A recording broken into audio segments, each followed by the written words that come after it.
주님 평화.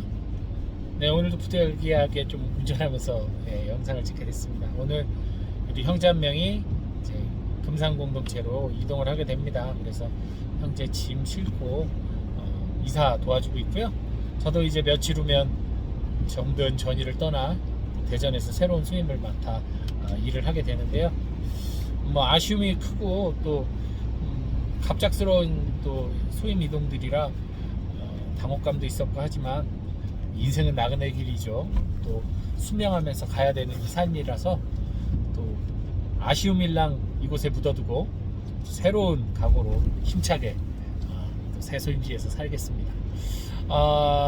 오늘 독서하고 복음 이야기하기 전에 여러분 논문이나 어떤 레포트 어떤 같은 것을 쓰거나 세미나 할 때 이제 각주라는 걸 달잖아요. 주석 그런 걸 다는데 각주 달면은 그 각주에는 어떤 책이라던가 다른 사람의 연구 논문 혹은 어떤 공신력 있는 기관의 어떤 아티클 같은 것을 이렇게 근거로 삼아서 내 주장을 보다 더 강하게 어필하려고 하는 그런 시도들을 하잖아요.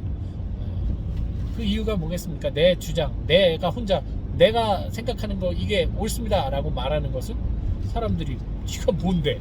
라고 할 수 있기 때문에 그 권위가 어느 정도 인정되기 전까지는 더 훌륭하다고 생각하는 더 그쪽 분야에 정통했다고 생각하는 사람들의 글이나 이야기를 내가 근거로 삼아서 내 주장을 좀 더 사람들에게 인정받으려고 하는 일련의 시도겠죠. 근데 그런 것이 사실 그 논문과 관련된 사람들에게나 의미가 있지 그렇지 않은 사람들에게는 큰 관심이 없어요. 예를 들어서 제가 인지치료 쪽을 좀 전공을 했었는데 저에게 있어서 아론 벳이라는 사람은 엄청난 박사입니다. 그 박사님은 인지치료의 창시자인데요. 어마어마하게 논문도 많이 썼고 정말 뭐 인지치료 쪽으로 공부하는 사람이라면 그분은 거의 뭐 최고입니다. 창시자니까요. 근데 뭐 행동주의 철학자라던가 아니면은 뭐 정신분석학자라던가 다른 전혀 이제 그쪽과는 다른 분야의 그 전공자들이 봤을 때 그는 뭐 권위자이긴 하겠지만 그의 의견을 그렇게 썩 완전하게 받아들일 마음이 없을 거예요. 분명히. 왜냐하면 자신들의 이론과 배치되기 때문이죠. 게다가 심리학에 관심 없는 사람은 아론백이 누군지도 몰라요. 그러니까 아무리 아론백이 그렇게 말했어요. 그럼 그런 사람이 있나 보다지 뭐 크게 그 사람이 그랬다고 감동하거나 하진 않을 겁니다. 사실 오늘 독서 보면서 그런 생각했어요. 바오로 사도가 예수 그리스도를 예수님의 음성을 들었죠. 예수님을 체험하고 완전히 180도 변해서 박해자에서 사도로 변합니다. 그리고 바르나바의 소개에 의해 사도단과 만나죠. 그때 사도단의 반응은 냉랭하기만 합니다. 당연하죠.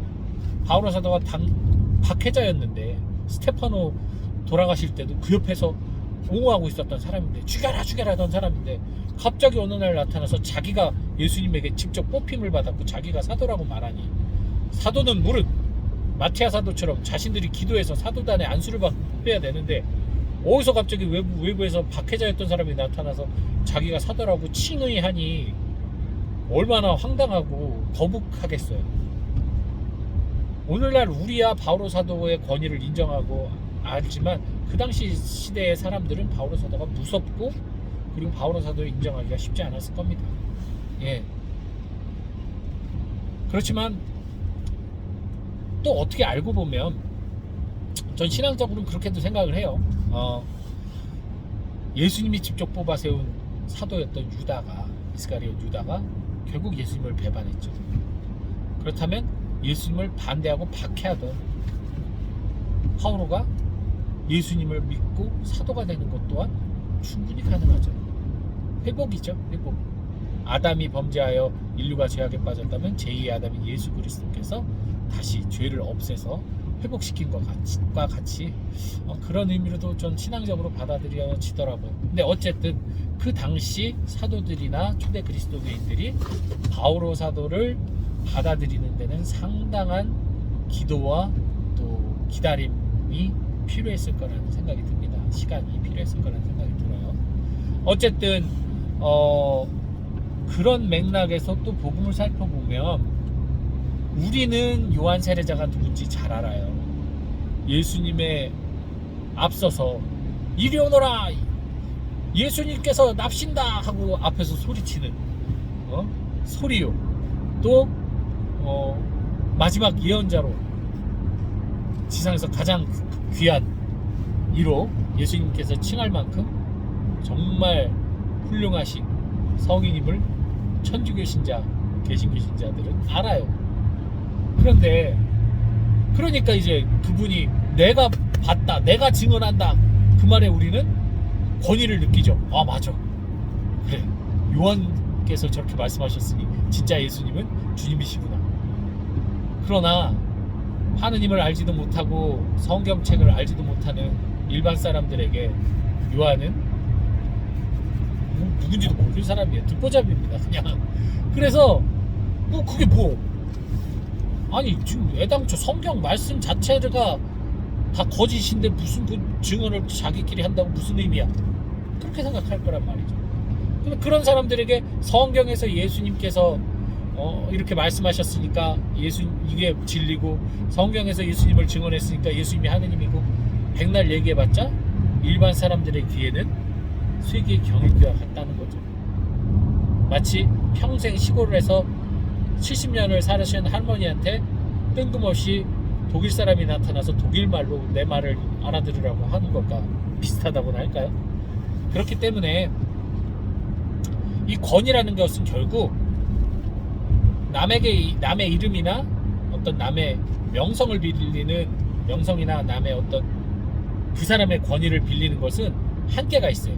결국은 그 빌리고자 하는 그 사람의 권위를 인정하는 사람들에게만 유효하지, 그를 거부하거나 그를 모르는 사람들에게는 그 권위가 아무런 의미가 없다는 거죠. 그렇기 때문에 결국은 그 권위는 나로부터 나와야 돼요. 예수 그리스도께서 그러하셨듯 그 권위가 나로부터 나와야 돼요. 하지만 그게 쉽겠습니까? 제자들조차도 예수님이 돌아가신 이후, 예수님 승천 이후 자신의 이름으로 선포하거나 치유하지 않았어요. 다 예수님의 권위를 빌렸어요. 그죠? 우리는 그러한 권위가 있는 사람들은 사실 아니에요. 그러면 이런 권위가 없는데 그럼 우리는 어떻게 예수 그리스도를 세상 사람들에게 증언할 수 있느냐? 사도 바오로가 그 해답을 갖고 있죠. 사도 바오로께서 내가 예수님을 만났고 나 사도로 뽑혔어 라고 제자들에게 백날 말해봤자 제자들은 믿지 않았습니다. 그들이 사도 바오로를 진짜 사도로 인정하게 된 것은 바로 그의 삶이에요.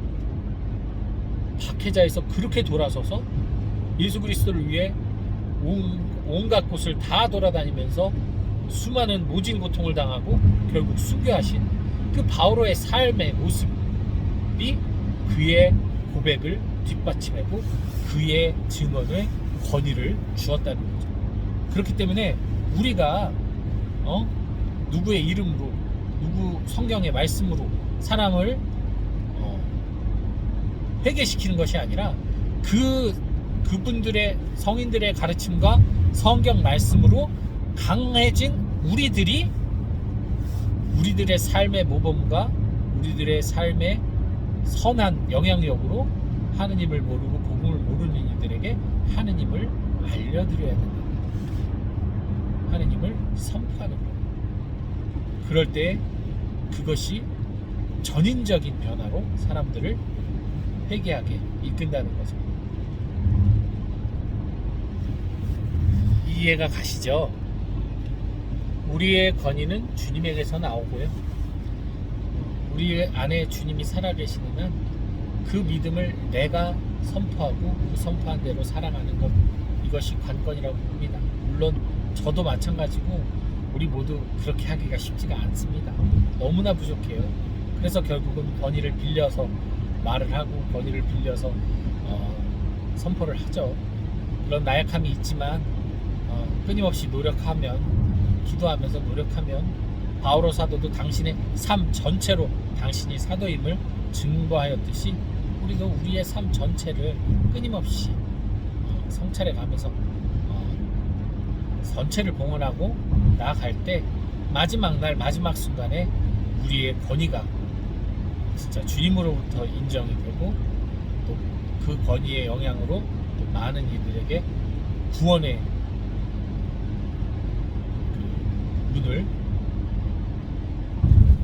따라가도록 인도해 줄 수 있는 그런 은총의 시간을 또 우리가 가질 수 있지 않을까 라는 생각이 듭니다. 우리 모두 실천하는 선교사가 됩시다. 주님 평안.